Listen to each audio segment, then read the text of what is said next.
La Belgique compte 4,5 millions de travailleurs. Chaque jour, ils sont plus de 350 000 à se rendre sur Bruxelles pour rejoindre leur bureau. En constante augmentation, ce chiffre pourrait toutefois baisser grâce à ce que l'on appelle le nouveau travail. Les technologies de l'information et de la communication permettant de mettre en place le télétravail de plus en plus facilement. Et même lorsqu'ils rejoignent leur bureau, les travailleurs voient leur environnement évoluer. Bureaux partagés, open space, travail à distance sont autant de manières pour eux de travailler. Nous avons réalisé cette vidéo pour expliquer comment les différents acteurs parlent du nouveau monde du travail, de ses enjeux et de ses conséquences.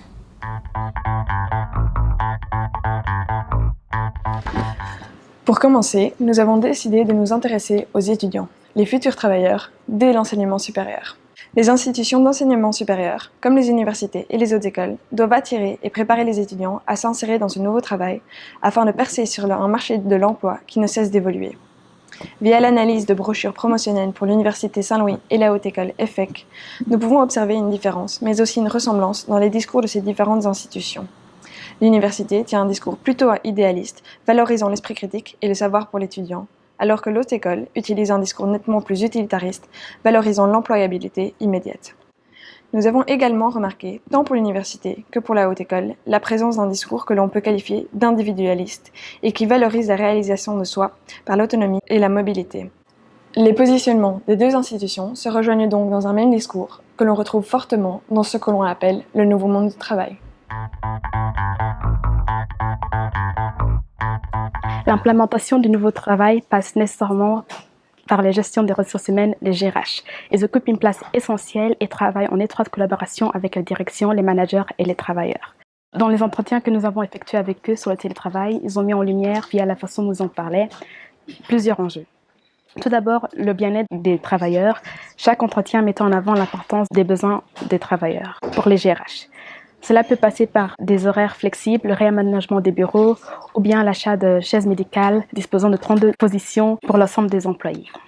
Un deuxième enjeu, relever le besoin de compétitivité sur le marché du travail. De plus en plus de jeunes sont demandeurs de télétravail et de ce fait, les entreprises doivent le mettre en place pour les attirer. En revanche, nous avons remarqué dans leur discours que le télétravail ne peut être le seul modèle dominant en entreprise. Le télétravail à 100% ne serait pas faisable car cela induirait une trop grande perte de contrôle. On peut donc conclure que via leur discours, les GRH pensent que le télétravail répond à une attente, mais ne s'impose pas de lui-même. Il répond aux besoins des employés et des managers et doit également être limité avec un modèle alterné.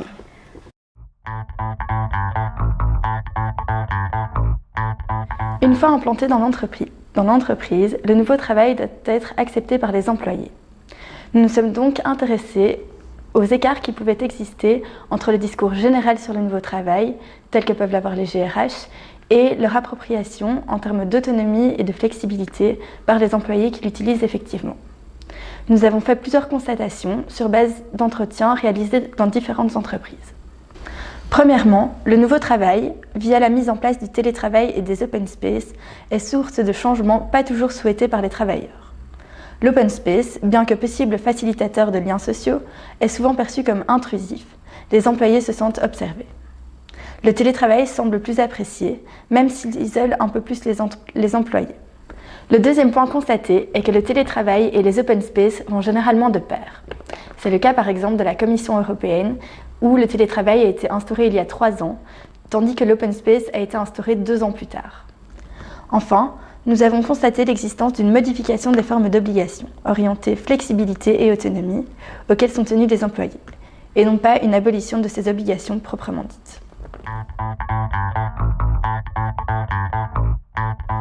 Les employés, s'ils peuvent donc trouver des aspects positifs au nouveau travail, semblent plutôt le subir. Le nouveau travail peut être implémenté via ce que l'on appelle le discours techniciste.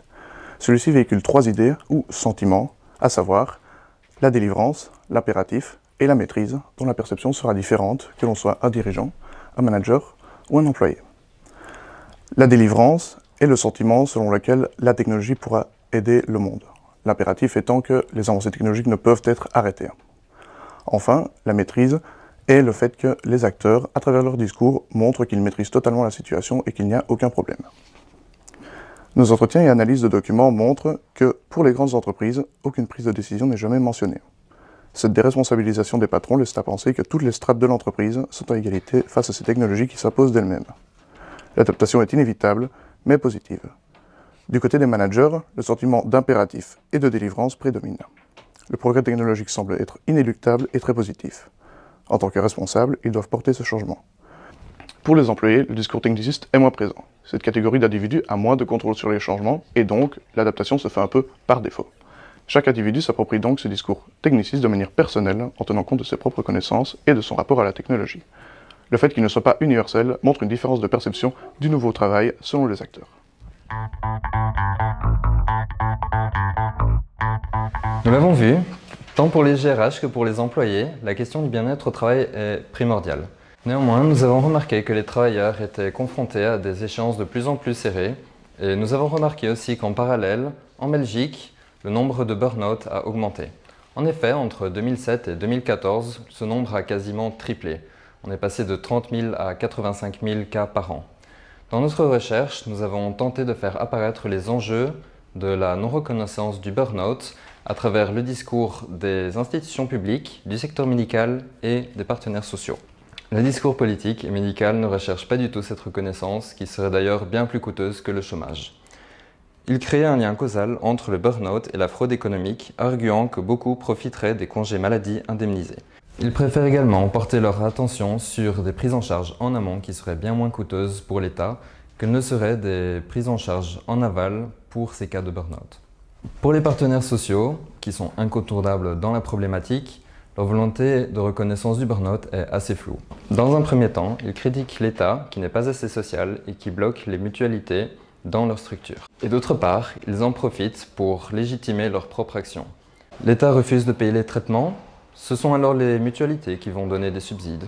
Par cette double rhétorique, on voit qu'il y a une délégitimation de l'État au profit des mutualités. La question du burn-out est donc une question vaste et complexe à cause de la pluralité des acteurs et des enjeux. L'institutionnel et le médical sont tout à fait contre cette reconnaissance du burn-out à cause du coût.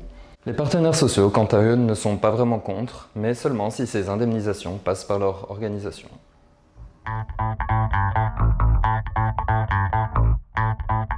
Grâce à nos recherches, entretiens et analyses, nous avons pu constater la variété de discours existant autour du nouveau monde du travail.